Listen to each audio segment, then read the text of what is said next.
Assalamu alaikum hurmatly dostlar, salamatsızlar. Hurmatly dostlar, Bereke bazarının kartoşka bazarının aldığında жақсы bir azık-түлік satuvchi дүкөн tap aldım. Übülölük azık-түлік дүкөнү.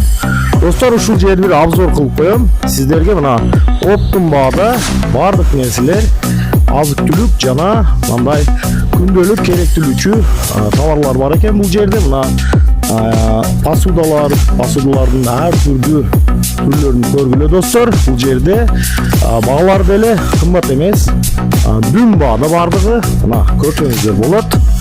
Посудалар.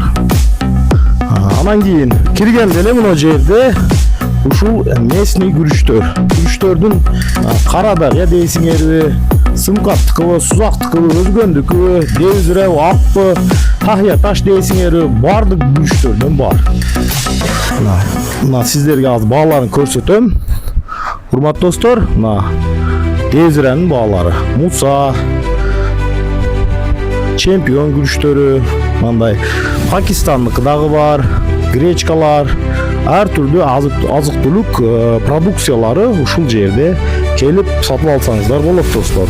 Урматтуу достор, бул жердин адресин мен азыр бөлжөл менен көрсөтүп коем.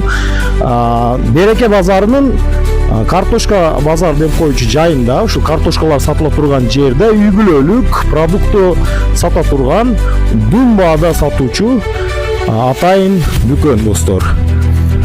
Келгиле достор, мага дагы баалар жагып калды. Аябай сонун товарлар, тейлөө, кызмат көрсөтүү өтө сапаттуу достор. Ошого мен сиздерге дагы бөлүшкүм келди. Ушул дүкөн сырттан мен көрсөтөм. Үй-бүлөлүк продукты азык-түлүк сатуучу дүкөн мына. Картошка базарынын алдында. Достор, ориентир мына Султан соода борборунун алдынан Береке базары кирип мына Каникейдин алдынан кирип мына жакка домдор бар тарапка жүрөсүңөр, картошка базар тарапка. Келгенде эле достор, мына Үлгү Байтемир магазинин алдынан мына сол колго кирип келе бересиңер. Мына келгениңерде мына продуктовый магазин ачылат сусундуктардан кийин. Ушу келгениңерде эле сол колдо үй-бүлөлүү азык-түлүк дүкөнү достор. Адрес ушул жер мына. Мына жак менен келе бересиңер, машина келет.